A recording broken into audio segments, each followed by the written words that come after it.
अब भी समय है। उपासक यदि आर्त भाव से भगवान से प्रार्थना करे तो प्रार्थना से बहुत जल्दी परिवर्तन होता है। भगवान सत हैं, चिदानंद हैं, प्रेमानंद हैं, करुणामय हैं, और एक भगवान का नाम है भक्ता अनुग्रह कारिणो।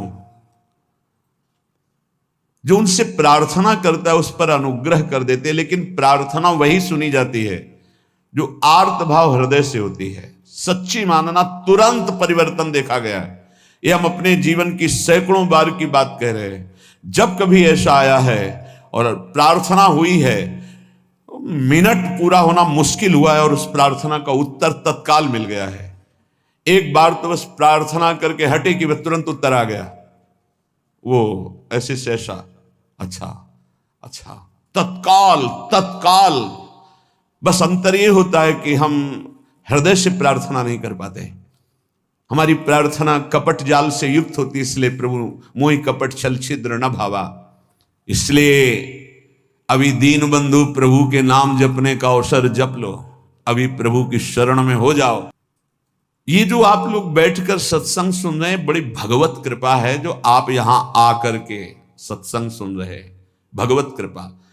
संसारियों को भगवत चर्चा सुनने की ना प्रेरणा होती है, ना इच्छा होती है, ना समय दिया जाता है। और जिसे सत्संग नहीं मिला जीवन में, उसका जीवन कूड़ा बना रहता है। गंदे आचरण, गंदा खाना पीना, गंदा व्यवहार। भगवत प्राप्ति करना है, भजन करना है, ऐसा कहीं चिंतन ही नहीं है, कहीं चिंतन नहीं। बस कमाना, ये सत्य है संसार, ऐसा भाव। कमाना है, मकान बढ़िया बन जाए, रुपया बैंक बैलेंस हो, अमुक कार्य सोचते सोचते मर गया। फिर अगला जन्म हुआ, फिर यही सोच। कब तक चलता रहेगा? आयाद व्ययो मम भवत्यधिको विनीते। और जब आय अधिक होने लगती है और बुद्धि व्यभिचारी हो जाती है, धर्म से अधर्म की तरफ जाने लगती है, तो फिर उसका व्यय गंदे तरीके से होता है। गंदे तरीके से। जो धर्मात्मा पुरुष होते हैं उनका धन बहुत अच्छी तरीके से, सो धन धन्य प्रथम गति जाकी। क्या? अस्पताल खुलवा दिया निशुल्क, बढ़िया दवा, बढ़िया डॉक्टर, और जो असहाय गरीब है फ्री दवा उनकी। भोजनालय निशुल्क, किसी भी तरह का कोई छल कपट नहीं, जो रूखा सूखा सब फ्री पवार। ये धन का सदुपयोग। गौ सेवा, लाखों गौओं का, पशु पक्षियों का पोषण हो रहा है। ये विद्यालय खुलवा दिया, निशुल्क विद्यालय, फीस डॉक्टरों की, मास्टरों की, जो भी जैसे, वो सब अलग अपनी तरफ से। औषधालय, विद्यालय, ये सब वो धर्मात्मा पुरुष का ऐसे खर्चा होता है। अधर्मी का खूब शराब पी रहे हैं, व्यभिचार कर रहे हैं, कितने रुपए लगे आज के नाच में, इतने लगे पार्टी में। अस्पताल खुलवा देते तो पूरे तुम्हारा परिवार का कल्याण हो जाता, कितना लाभ मिलता। जो धनाभिमानी है उनके द्वारा धन का सदुपयोग नहीं होता, जो भगवत चरणारविंद के आश्रित है उनका सदुपयोग होता है। बोले प्रभु अधिक आय होने पर धन का व्यय गलत तरीके से होने लगता है। नाथ, उसका प्रभाव यह हुआ कि काम आदि दोष बहुत बढ़ जाते हैं, बहुत बढ़ जाते हैं। कामादयो ही बलिनो निवला समाद्या। इतना निर्बल कर देता है कि वो बुद्धि से निश्चय ही नहीं कर पाता कि ऐसा करना चाहिए कि नहीं। वो ना करने योग्य व्यभिचार करता है। कामाद्या ही बलिनो निवला समाद्या। मृत्युर्यदा तुदति माम बत किम बदेयम। क्या कहूं प्रभु, इतना निर्बल कर दिया काम ने कि अब अपने को रोक नहीं पाता। अब तो मृत्यु का दंड मिलेगा और नरक की दुर्गति भोगनी पड़ेगी। नाथ, अब तो आप संभाल लीजिए, आपकी मैं शरण में हूं। एक ही उपाय है, तस्मात्। अब एक उपाय है, आपकी शरण में हूं दीन बंधु, आप स्वीकार कर लो। दीन बंधु, हे भगवान, तप्तम तपो नहीं कदापि मयेह तन्वा वाण्या तथा नहीं कदापि तपश्च तप्तम मिथ्या विभाषण परेण न मानसं हि तस्मात् त्वमद्य शरणम मम दीन बंधु। प्रभु कभी किसी तीर्थ में जाके कष्ट रूपी तपस्या नहीं की, करना चाहिए हर गृहस्थ को, विरक्त को भी। आप गृहस्थ हैं, वृंदावन धाम आए, एक दिन तो उपवास कीजिए, पानी पी के रहिए, चाहे जितने करोड़पति हों। अगर लाभ लेना है तो बात हमारी प्रार्थना मान लीजिए। एक दिन में मर नहीं जाओगे, एक दिन उपवास करो, 3-4 दिन के लिए वृंदावन आए हो तो 24 घंटे केवल पानी पी के रहो। नहीं ऐसी स्थिति आएगी महीनों पानी नहीं जाएगा मुख में, बात मान लो, तुम्हारे कर्म भस्म हो जाएंगे जो अशुभ कर्म करते हो। वृंदावन आओ, हरिद्वार जाओ, काशी जाओ, तीर्थ यातन करो, करो अवश्य करो, जिससे तुम्हारी मलिनताएं नष्ट होंगी, लेकिन होटलबाजी मत करो, तीर्थों में जाकर के पिकनिक मत मनाओ, गंदे आचरण मत करो तीर्थों में। नहीं, पुरखा भी जो तुम्हारे कुछ ऊंचे होंगे ना वो नरक चले जाएंगे। 21 पीढ़ियां तरती तो 21 पीढ़ियां नरक भी जाती है। तीर्थ याटन करने का लाभ वही ले पाता है जो तीर्थों में जाके तप करता है, कष्ट सहता है। एक दिन जल से व्यतीत करो, दूसरे दिन फलाहार करो, तीसरे दिन थोड़ा अन्न ले लो, कोई अपराध न बनने पावे, बचा के अपने पुण्य निकल जाओ, कोई दोष दर्शन न करो, किसी की निंदा न करो, कोई पापाचरण न करो। तीर्थ आए हो, किसी को जब तक साधु संग नहीं मिलता तो तीर्थों का भी लाभ नहीं ले पाते। वृंदावन धाम आए, मुख में मसाला खाए, बच्चे से थूक दिया, वैष्णव आ रहा जब करते, और उसके पैर में पड़ा, सारे सुकृत उस थूकने वाले के नष्ट हो गए। दोना में चाट खाई, परिक्रमा मार्ग में फेंक दिया। उनको क्या पता है कि कहां क्या है। दीवाल में ऊपर लिखा है राधा, और वहीं खड़े लोग संग, तुम्हारे पुरखा भी सुकृतहीन हो जाएंगे जो तुम आचरण कर रहे हो, क्योंकि तुम्हारे भाव का संबंध है वहां से। बहुत सावधान। तीर्थों में लाभ तभी ले सकते हो, लघु शंका बहुत देख के, कहां करने, थूकना बहुत देख के।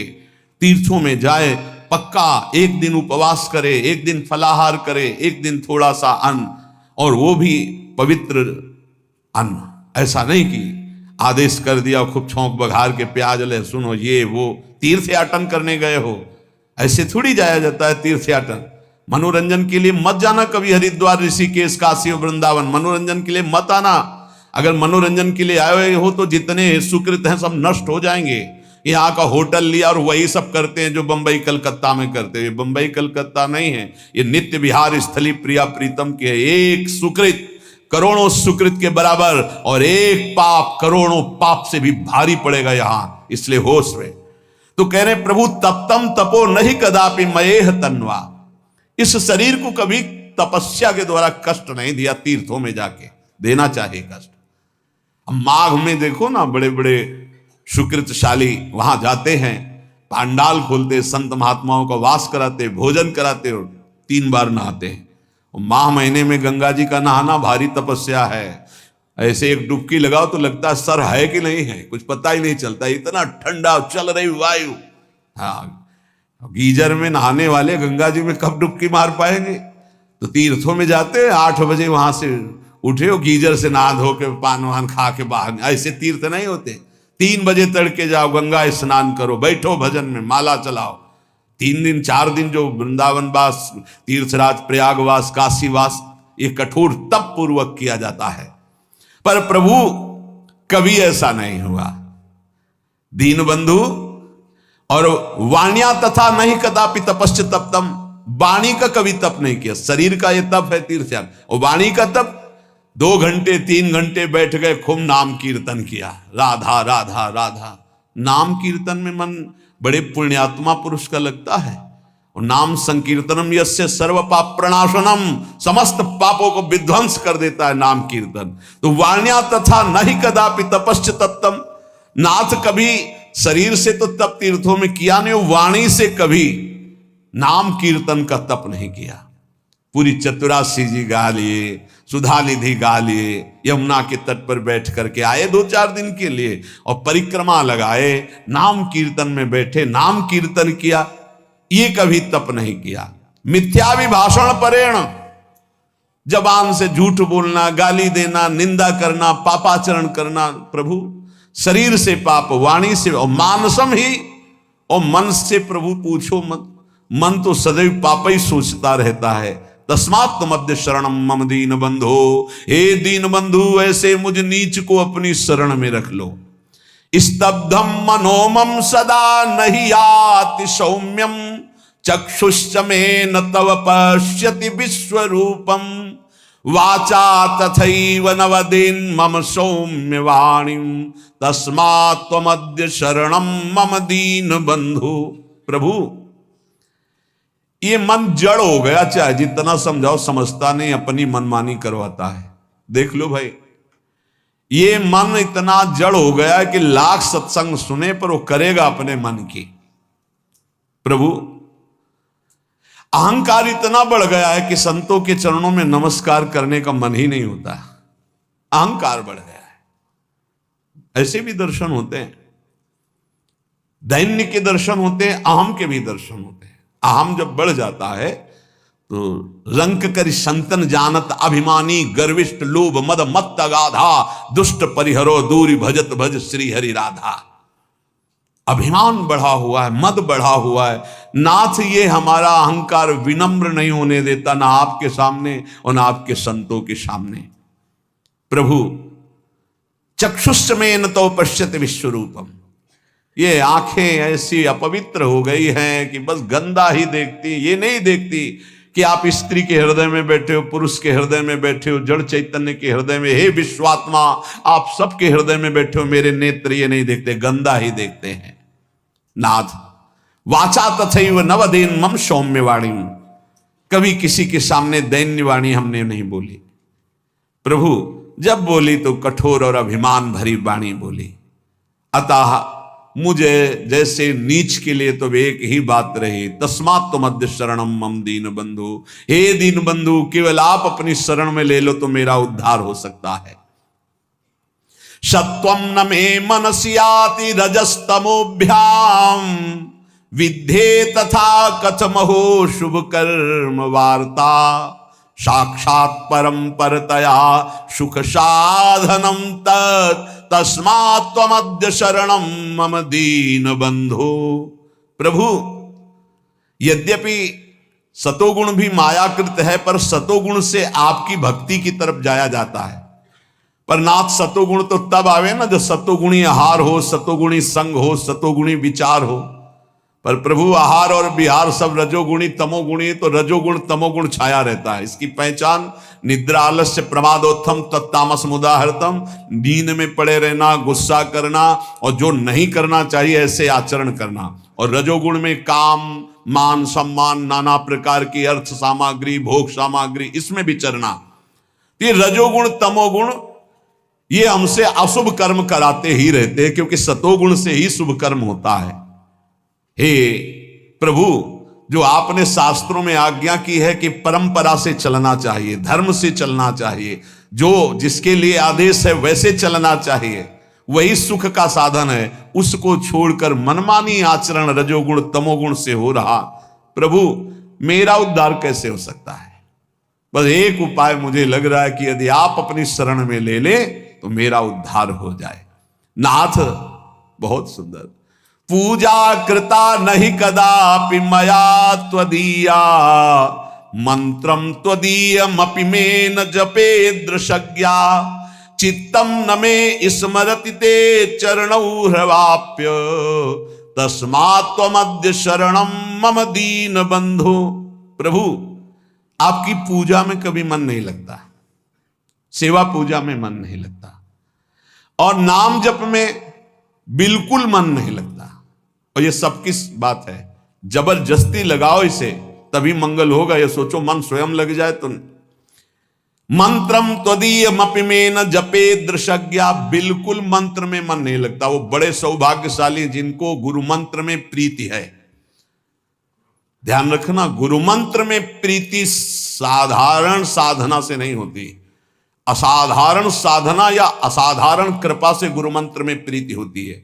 मंत्रम त्वदीयमपि मे न जपे दृशज्ञा, रसपूर्वक गुरु मंत्र में निष्ठा हो जाना। गुरु मंत्र चल रहा, मंत्राकार, ये तो प्रभु कभी हुआ नहीं। पूजा में मन नहीं लग रहा, चित्तम न में स्मरति, चित्त आपका स्मरण नहीं कर रहा, तो प्रभु पक्की है दुर्गति। लेकिन एक बात समझ में आ गई कि यदि आप मुझे अपनी शरण में स्वीकार कर ले तो मेरा कल्याण हो सकता है। एक एक बात को करे। यज्ञो नमेस्ति हुति दान दयादि युक्तो ज्ञानस्य साधन गणो न विवेक मुख्य ज्ञानम क्व साधन गणेन बिना क्व मोक्षस तस्मात् त्वमद्य शरणम मम दीन बंधु। प्रभु मैंने कभी यज्ञ नहीं किया, अब यज्ञ करना बहुत कठिन कार्य है, क्योंकि जो पवित्र धान्य चाहिए, जो पवित्र मंत्र, जो पवित्र व्यवस्था है, मुश्किल ही कोई ऐसा संयोग बैठा पावे। इसलिए सबसे बड़ी यज्ञ रखी गई है, यज्ञानाम जप यज्ञोष्मि, जप यज्ञ। इसमें भी मन नहीं लगता, एक पैसा नहीं लगता इस यज्ञ में। सबसे बड़ी यज्ञ है राधा राधा राधा राधा, कृष्ण कृष्ण कृष्ण, हरि हरि हरि, नाम जपने में।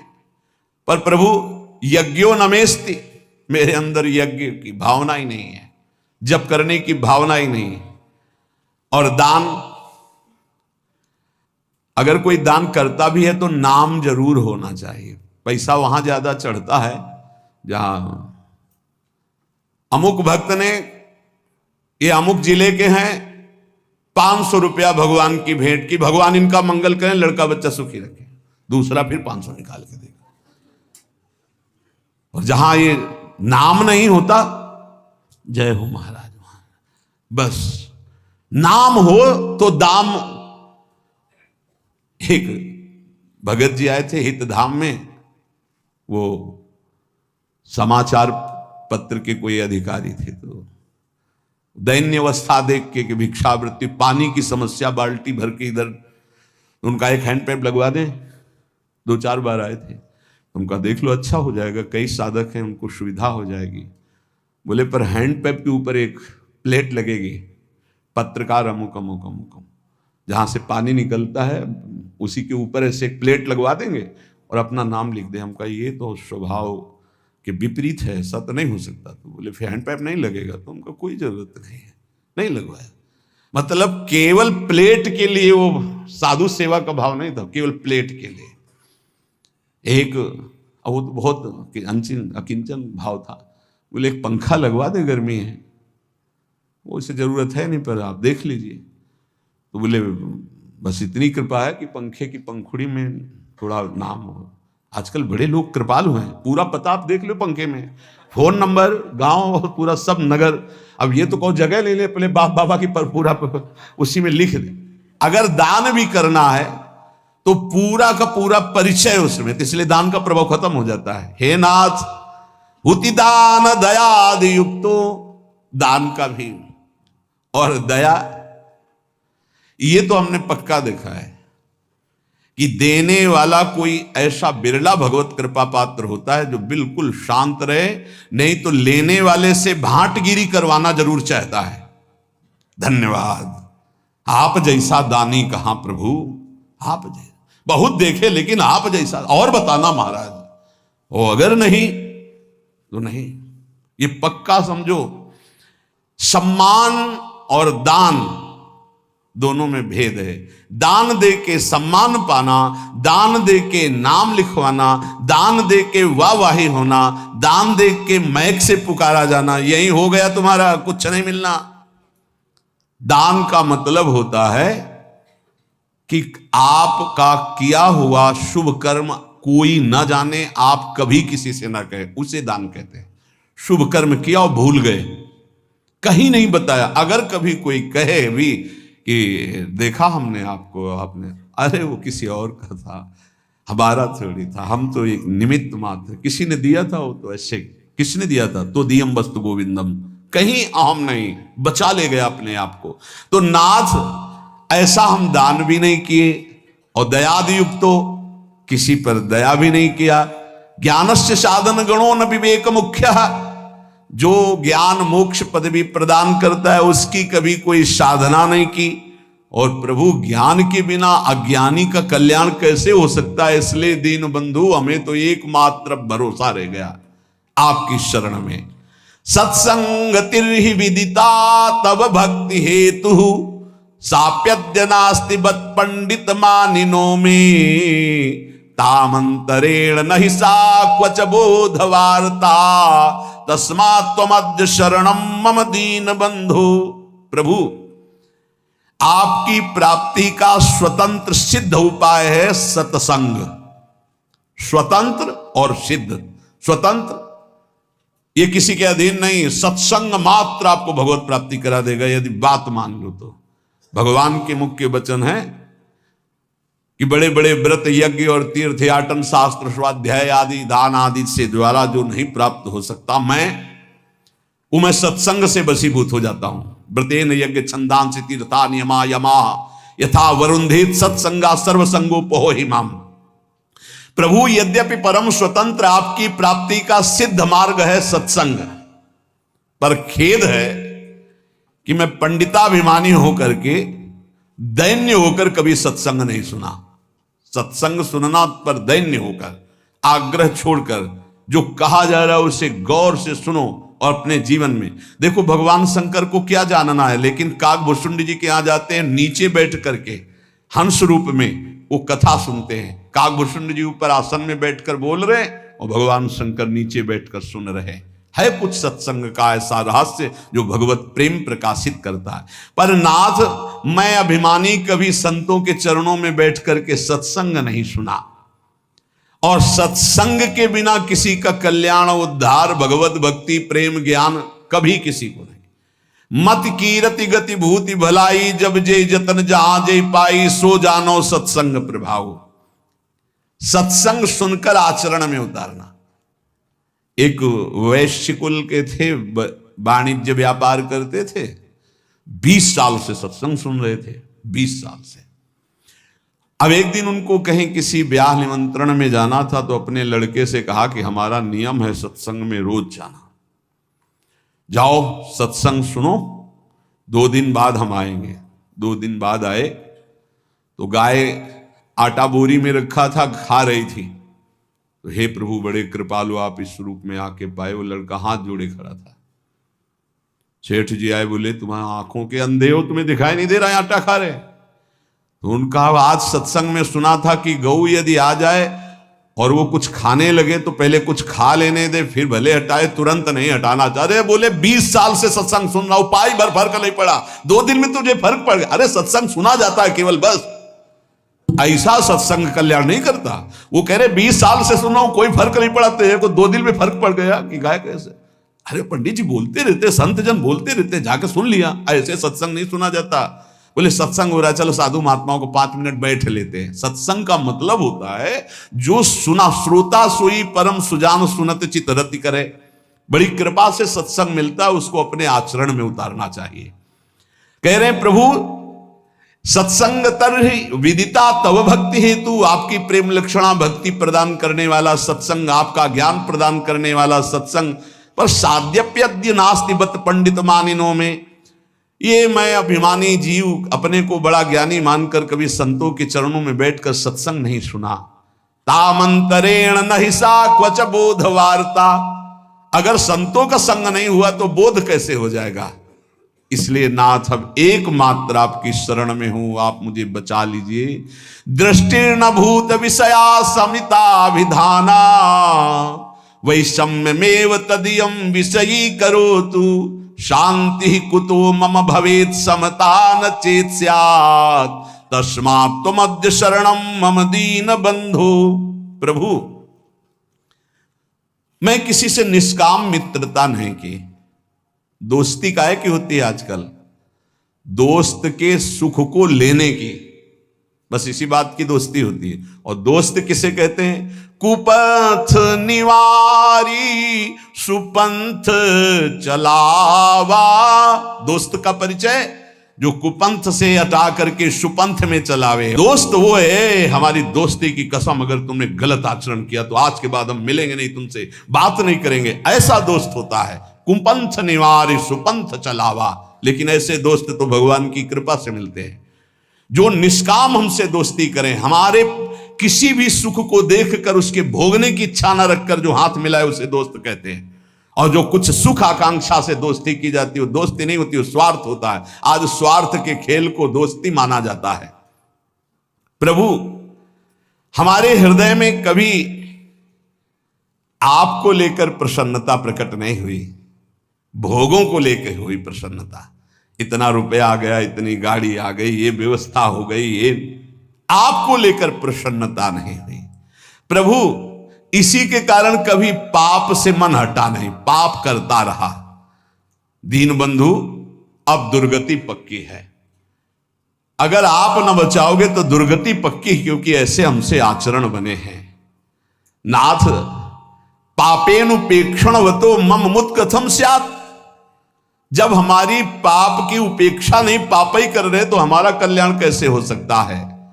नेत्राधिकम मम बहिर्विषयेषु शक्तम नान्तर्मुखम भवति तान विहाय तस्य क्वान्तर्मुखत्वमपहाय सुखस्य वार्ता तस्मात् त्वमद्य शरणम मम दीन बंधु। ये इंद्रियां बहिर्मुख भाग रही हैं, कभी अंतर्मुख नहीं हुई, और अंतर्मुख हुए बिना भगवत प्राप्ति का रास्ता नहीं मिलता। सर्वात्मना न विसृजेत बहिरिंद्रियाणि। एक इंद्री फंसाकर पूरा जीवन नष्ट कर सकती है। अजामिल ने केवल यही एक इंद्री, नेत्र इंद्री से देखा व्यभिचार हो रहा, पूरा जीवन व्यभिचारी बना दिया। नेत्र इंद्री ने सौभरी जी की चूक कर दी और देखा मछली के मैथुन को, पूरा जीवन 50 ब्याह किए। और जो पूरी इंद्रियां बाहर किए, उनकी दुर्दशा क्या होती होगी, लिखने लायक नहीं है। प्रभु नेत्रादिकम मम बहिर्विषयेषु शक्तम, सारी इंद्रियां बाहर घूम रही, विषयों में आसक्त। नान्तर्मुखम भवति तान विहाय तस्य, कभी एक मिनट के लिए अंतर्मुख नहीं हुई। क्वान्तर्मुखत्वमपहाय सुखस्य वार्ता, जो अंतर्मुख नहीं हुआ वो भगवद आनंद को क्या जाने। नाथ ऐसे पुरुष की तो दुर्गति ही होती है। अब तो केवल एकमात्र आपके चरणों का सहारा है। त्यक्तम गृहाद्यपि मया भवताप शांतई नासी दशो हृत हृदो मम माययाते साचाधुना किम विधास्यति नेति जाने तस्मात् त्वमद्य शरणम मम दीन बंधु। भगवान कभी मुझे ऐसा नहीं लगा कि संसार दुखमय है, कभी ऐसा नहीं लगा कि संसार छूटेगा।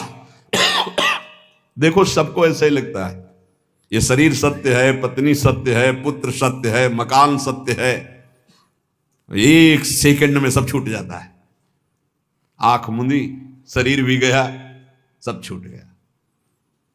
कभी ऐसा अगर लगता तो इसका अंदर से त्याग करके आपका भजन करते, लेकिन कभी ऐसा नहीं लगा कि संसार दुख में है, ये पुत्र परिवार आदि सब मुझे छोड़ देंगे, कभी ऐसा नहीं लगा।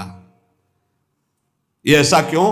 क्योंकि मेरा मन गंदा हो गया, मलिन हो गया, आपकी दुरंत माया में फंस गया। वैसे प्रभु मैं बहुत अशांत और दुख को भोग रहा हूं।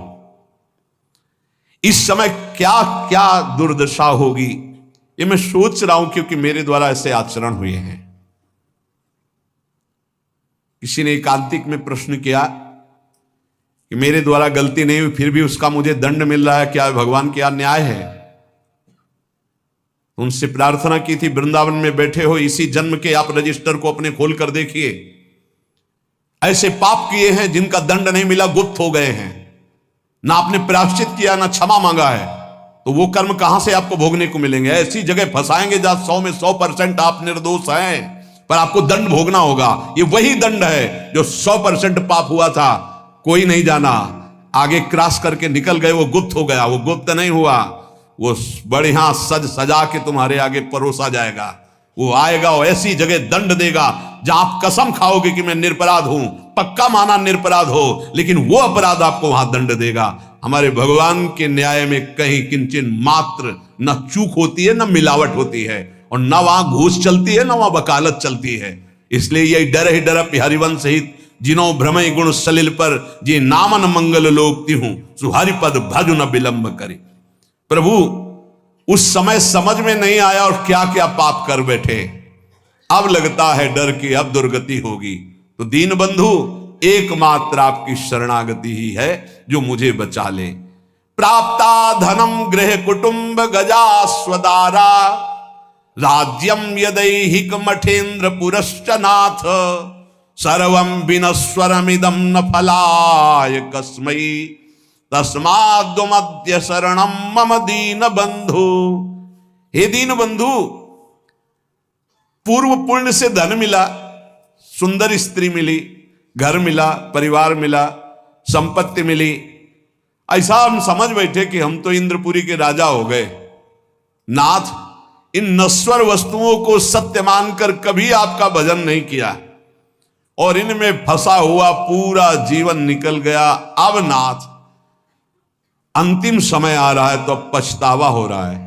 एकांतिक में एक बहुत ही व्यवहार कुशल, ऐश्वर्य संपन्न, भगवान की बड़ी कृपा है कि अपने अपने हृदय की जब बात रखते हैं तो शास्त्र प्रमाणित हो जाता है। उन्होंने कहा मुझे कोई चाह नहीं, बस एक भय सता रहा है। सब कुछ मिला, भगवान ने दिया है, ये जो जो मैंने एकत्रित किया सब छूटेगा, मैं मरूंगा। अब क्या उपाय है मेरे इस भय के नाश का? ये भय हर समय बढ़ता जा रहा है और मैं बहुत परेशान हूं कि मेरे पास सब कुछ है, पर अब क्या करूं? ये भय लग रहा है सब छूटेगा, मैं मरूंगा। अब क्या उपाय? उनका इसी का उपाय करने के लिए ये मानव देह मिली कि मरने से सब जग डराओ मेरो मन आनंद, कब मरी हो कब भेटी हो पूरन परमानंद। अब भी समय है, हरि भजले, अब भी समय है।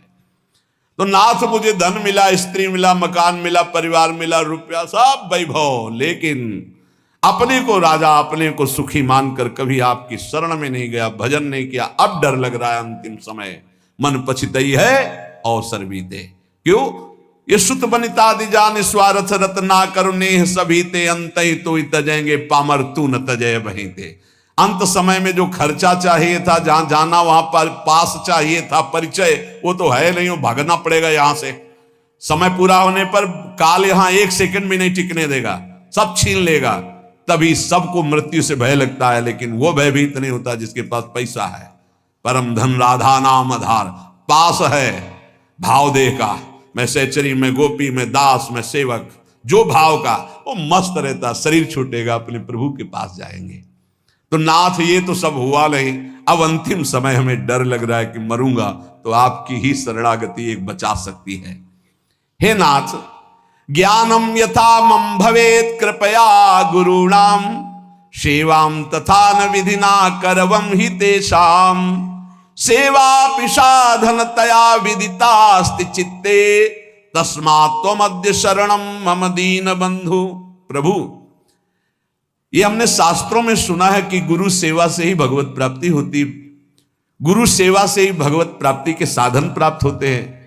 पर नाथ, मैंने कभी गुरु का सेवन नहीं किया। भवेत कृपया गुरुणाम, सब साधनाएं गुरु की कृपा से जागृत होती है, लेकिन मैंने कभी नहीं किया। भगवान, गुरुजनों की सेवा की तो बात जाने दो, उनकी कृपा प्राप्ति की तो बात जाने दो, गुरुजनों का कभी आदर नहीं किया। ये बड़ा दुर्भाग्य होता है जिनको संत समागम मिले, गुरुजन मिले और वो उनके वचनों का आदर करके भगवत प्राप्ति के मार्ग में ना चलें, मानो बिल्कुल मोक्ष पदवी के नजदीक आकर फिर लौट करके माया में गिर गए। ज्ञानम यथा मम भवेत कृपया गुरुणाम, शास्त्र कहते हैं कि ज्ञान का प्रादुर्भाव, साधना की उन्नति गुरु कृपा से होती। सेवाम तथा न विधिना करवम हि तेषाम, कभी ऐसे गुरुदेव की मैं विधि पूर्वक सेवा नहीं की, उनकी आज्ञा का पालन नहीं किया। प्रभु, मन में जाने अनजाने में कैसे कैसे अपराध बने। दीन बंधु, अब लगता है मेरा उद्धार नहीं होगा, पर एक रास्ता दिखाई देता कि यदि आप कृपा कर दो, मैं आपकी शरण में, तो अब भी मेरा कल्याण हो सकता है। तीर्थादि सेवन महो विधिना ही नाथ ना कार्येन मनसो मम शोधनम स्यात् शुद्धिम बिना न मनसो वगमापवर्गो तस्मात् त्वमद्य शरणम मम दीन बंधु। बिना तीर्थादि के सेवन से मन पवित्र नहीं होता, भजन में मन नहीं लगता, इसीलिए करना पड़ता है। किसी ने प्रश्न किया था एकांतिक में कि भगवान कण कण में वास करते तो तीर्थ जाने की आवश्यकता क्या है, हर कण में भगवान है। ठीक, तुम रोज गंदे नाले में डुबकी लगा लिया करो, भगवान तो सर्वत्र हैं। फिर गंगा यमुना में डुबकी लगाने की जरूरत नहीं है, तो कैसे लगा लेंगे? इसमें कैसे? गंगा जी तो गंगा जी है ना, गंगा जी। हरिद्वार तो हरिद्वार है। क्या सिनेमा घर में 3 घंटे बैठने के बाद आप पवित्र हो जाते हैं? और 3 घंटे गंगा किनारे बैठ के राधा राधा पवित्र हो जाओगे? कैसी बुद्धि है भैया। गाय के पूरे शरीर में दूध है, लेकिन दूध का स्थान बनाया गया है। वहां बछड़ा जब पिन्हाएगा ऐसे के तो गाय पूरा दूध उतार देगी। ये तीर्थ स्थान भगवान के साक्षात स्वरूप है। भगवान सर्वत्र विराजमान है। मेहंदी के पत्ते में लाली की तरह पूरा पत्ता खोल के देख लो, एक बूंद लाली मिले तो बताना। लेकिन प्रक्रिया है, उसे पीस के लगाओ हाथ में, थोड़ी देर बाद लाली आ जाएगी। कण कण में विराजमान भगवान को प्राप्त करने की प्रक्रिया है। उसी प्रक्रिया में आता है काशी जाओ, उज्जैन जाओ, द्वारिका जाओ, नहाओ, स्नान करो, तप करो, भजन करो, स्वाध्याय करो, तुम्हारा हृदय पवित्र होगा। ये जो ज्यादा ज्ञान बघारते हैं इनकी बड़ी दुर्दशा होती है। पक्का स्थान है, जब उन स्थानों का सेवन करोगे और तप करोगे और दृष्टि बदलेगी, तब सर्वत्र वासुदेव, तब वासुदेव का अनुभव होगा। विद्या विनय संपन्ने ब्राह्मणे गविहस्तनी स्वनीचय सुपाके चा पंडिता समदर्शिना। ये ब्रह्म ज्ञान बिन नारी नर करे न दूसरी बात, कौड़ी लागी लोभ वश करें विप्र गुरु घात। मन मानी आचरण करते, सुन लिया कि सर्वत्र भगवान है तो तर्क उपस्थित कर दिया। फिर काशी जाने की जरूरत क्या, तीर्थ यातन की जरूरत क्या है? ककारा पढ़ोगे, मात्रा पढ़ोगे, तब शब्द बोलना आएगा। आज जो है हम सीधे ऊपर की बात करते, नीचे से चलना ही नहीं आता है। ये एक स्थिति होती है उपासक की, जब देह भाव शून्य होती, भगवदाकार वृत्ति होती है। मनमानी आचरण करना, मनमानी तर्क उपस्थित करने से भगवत प्राप्ति नहीं होती। देखो शास्त्र कह रहा है, तीर्थादि सेवन महो विधिना ही नाथ।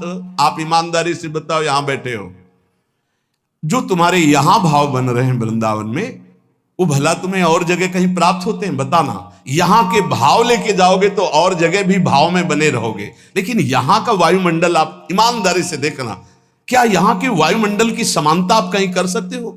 परम पावन यमुना जी का स्पर्श करके शीतल वायु जो आ रही है, जगह जगह आपको नाम सुनाई देगा, कथा वार्ता सुनाई देगा। ऐसी भगवान की परम पुरियां हैं, भगवान के अवतार के धाम हैं, भगवान की लीला क्षेत्र हैं, भगवान के द्वारा स्थापित किए तीर्थ है। इनकी अवहेलना नहीं करनी चाहिए। ज्यादा ज्ञान नहीं बघारना चाहिए कि अरे ऐसा सब जगह वृंदावन है।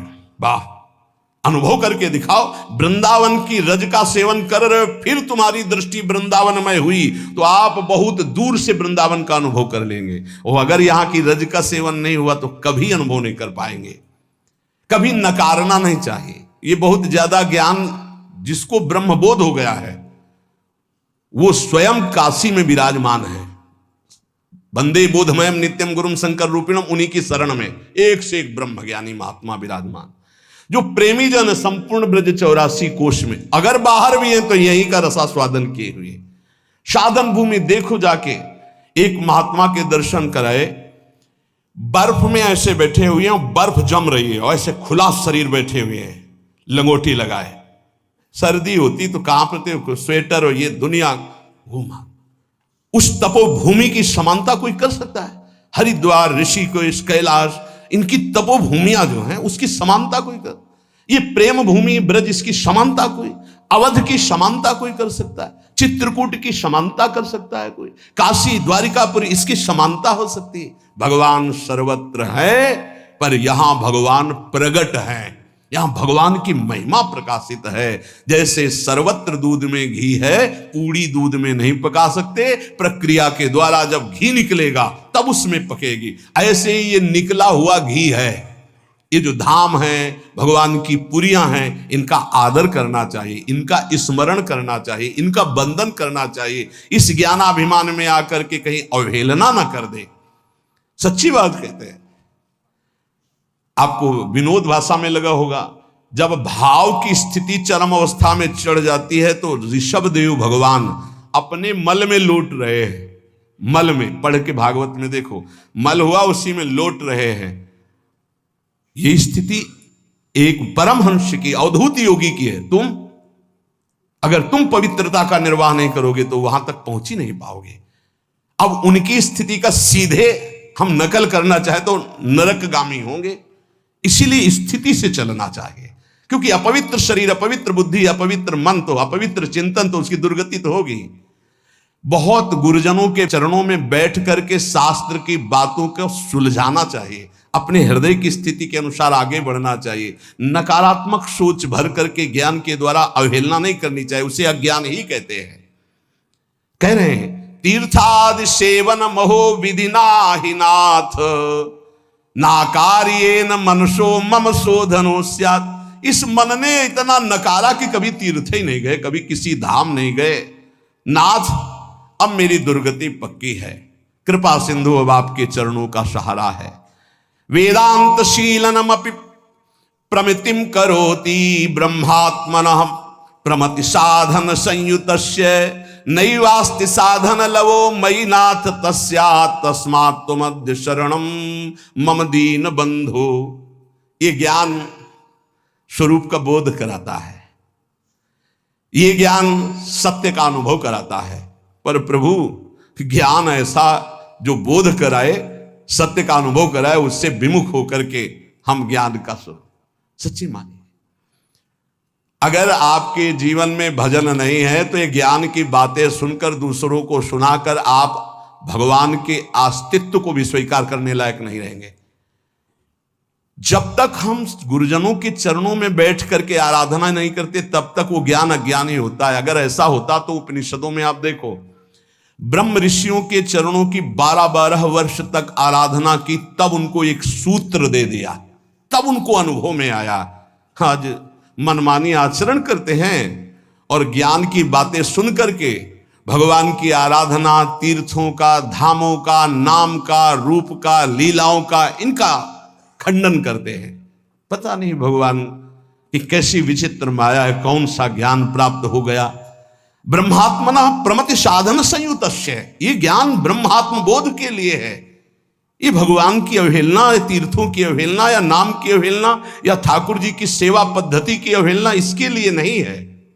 देखो, अगर ऐसा होता तो भगवान श्री राम रामेश्वर रूप में शंकर जी की आराधना कर रहे हैं, भगवान शंकर हनुमान जी के रूप में राम जी की आराधना कर रहे हैं। इनसे बड़ा कोई ज्ञान नहीं है। आजकल ज्ञान होता है तो सीधे भगवान की आराधना की अवहेलना करना शुरू। स्वयं परम ज्ञानी भगवान शंकर ज्ञानी नामक गण्यम हनुमान जी का रूप रख के राम जी की सेवा में राम जी रामेश्वर जी की सेवा कर रहे हैं। सेवा भगवान स्वयं कर रहे हैं, जो ज्ञान स्वरूप है, बोध स्वरूप है। इसलिए ऐसे ज्ञानी की चर्चा ना सुने जो नाम की अवहेलना, रूप की अवहेलना, ध्यान की अवहेलना, सेवा की अवहेलना, तीर्थों की अवहेलना, भगवत भाव की अवहेलना करे। आजकल ऐसे ज्यादा पाए जाते हैं जो भगवान से विमुख करने वाली बात कही जाती है। इसलिए सावधान होकर कानों में वही शब्द पड़े जिससे दीन बंधु भगवान की आराधना बन जाए और भगवत प्राप्ति हो जाए। ज्ञान क्या है? बोले वेदांत शीलनमपि प्रमतिम करोति, ब्रह्मात्मना प्रमति साधन संयुक्त। ये वेदांत शील जो ज्ञान है, मनन करके आत्मस्वरूप को प्राप्त करने के लिए, आत्मस्वरूप आत्मबोध के लिए है। नैवास्त साधन लवो मयि नाथ तस्या, तस्मात् त्वमद्य शरणम मम दीन बंधु। हे हरि, मेरे में अब कोई साधना नहीं बची, मैं बहुत नीच हो गया हूं, कोई साधन नहीं, मैं आपकी शरण में हूं। आज इस शरणागति का भाव इसलिए सुनाया कि इसको मनन करो। सब साधनों का सार भगवान की शरण में होकर नाम जपना है। इसलिए ये शरणागति स्तोत्र सुनाया कि जितने साधन हैं आप ईमानदारी से देख लो, वो कोई ऐसे साधन आपके अंदर नहीं जिससे परब्रह्म की प्राप्ति हो। तो एक उपाय है, तस्मात् त्वमद्य शरणम मम दीन बंधु। हे दीन बंधु प्रभु, मैं आपकी शरण में हूं और इसका फल है राधा राधा राधा राधा। हर समय नाम जप करो, भगवान की शरण में रहो, कभी कहीं किसी की अवहेलना वाणी से मत करो। ऐसे ज्ञान को मत सुनो जो नाम धाम रूप लीला की निंदा करता हो, किसी वैष्णव की, किसी संत की, किसी महाजन की निंदा होती हो। ये सब अज्ञान के ही लक्षण हैं। ज्ञान में एकमात्र श्री भगवान गुरुदेव परब्रह्म परमात्म तत्व आत्मबोध, ये चर्चाएं होती, इनकी चर्चाएं होती। निंदा स्तुति अवहेलना ये सब नहीं। जितने तीर्थ हैं, तीर्थपाद भगवान स्वयं प्रकाशित हैं। अभी आपने महिमा देखी नहीं है, अभी वो स्थिति नहीं है। एक एक तीर्थ का स्वयं भगवत स्वरूप अपना प्रभाव है। इसलिए कभी सौभाग्य मिले तो तीर्थों में जाओ, तीर्थों की अवहेलना मत करो। ये एक एक साधन आचार्यों के द्वारा सुदृढ़ बनाया हुआ मार्ग जिससे भगवान की प्राप्ति होती। किसी एक साधन को पकड़कर चलो, दूसरे साधन की निंदा मत करो, तो आपका साधन बढ़ेगा और भगवत प्राप्ति करा देगा। ये कलयुग है, इसमें और कोई साधना बने बड़ा मुश्किल। इसलिए हरि शरणम, हरि की शरण में होकर राधा राधा राधा परम मंगल हो जाएगा। प्रार्थना मान लो, बस नाम नाम कलयुग केवल नाम आधारा, सुमिर सुमिर नर उतरहि पारा।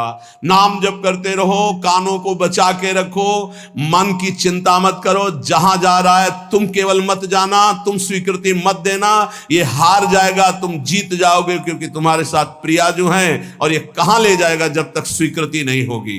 खूब बादशाह हो, बादशाह हो। यदि हृदय में नाम चल रहा है, प्रभु का आश्रय, तो मेरी बात मान लो, चाह मिटी चिंता मिटी, मनुआ बेपरवाह। जिनको कछु न चाहिए वो साहन के साह, वो बादशाह है जो भगवान नाम में रत है। कोई चाह नहीं, आगे से आगे हरि व्यवस्था करेंगे, देख लेना। तुम्हें लगता है ऐसा कि बिना किए कुछ हो जाएगा क्या? पक्का मान लीजिए, तुम पूरी सृष्टि के रचयिता को नहीं जानते हो, किसी का सहयोग नहीं लिया, एक भ्रकुटी के संचालन निमिष मात्र में उसने पूरी सृष्टि रच दी। और जब तुम उसके भरोसे होकर के अपने कर्तव्य का पालन करोगे तो क्या मुश्किल रह जाएगा। इसलिए प्रार्थना है, बिना अनुभूत के वचन सुनने से हमारा मार्ग संकटपूर्ण हो जाता है। ऐसा ना समझा जाए कि ज्ञान मार्ग को नहीं जानते हैं। जितना गुरु कृपा से ज्ञान मार्ग को, अष्टांग मार्ग को, अष्टांग योग मार्ग को, कर्म योग मार्ग को, तब हम तुमसे कह रहे हैं सबका सार है। तस्मात् दुमत्य शरणम मम दीन बंधु, दीन बंधु हम तुम्हारी शरण में हो। राधा राधा, सार बात पकड़ लो। अगर पकड़ कर पार होना चाहते हो, तर्क करके कोई पार नहीं हुआ, तैर कर कोई पार नहीं हुआ। जब पार हुआ तो भगवान के भरोसे में पार हुआ। भगवान स्वयं कह रहे हैं, दैवी हे सा गुणमयी मम माया दुरत्या मामेव ये प्रपद्यन्ते माया में ताम तरन्ति ते। मेरी शरण में आ जाओ, मैं तुम्हें पार करूंगा। तेसाम अहम समुद्धरता मृत्यु संसार सागरात। इस वचन को पकड़ लो, हरि शरणम, अंदर से हरि की शरण में, और राधा राधा राधा। ये हम सार बात बता रहे हैं। अगर पकड़ लिए तो बेड़ा पार हो गया। मान लेना तुम्हारा आखिरी जन्म है, और ना पकड़ पाए तो हो सकता है फिर जन्म लेना पड़े, क्योंकि और किसी साधन में इतना बल नहीं। करके देख लिए हैं, एक करके बोल रहे हैं, गुरु कृपा से साधन करके बोल रहे हैं। ये इसलिए बता रहे तुम्हें विश्वास हो जाए। गायत्री अनुष्ठान, महावाक्य, सन्यास, तब बोल रहे हैं। हे छाती की बात बोल रहे हैं, राधा राधा राधा। अपने ही नहीं, राधा बाबा बड़े बड़े महापुरुषों की। अगर तुम्हारी पकड़ में आ रहे हो तो आखिरी जन्म है। प्रभु की शरण में हो जाओ, और राधा राधा राधा। कोई बाधा नहीं पहुंचा सकती। बिना राधा को मिलाए राधा नाम छोड़ेगा नहीं तुम्हें। बस राधा राधा राधा।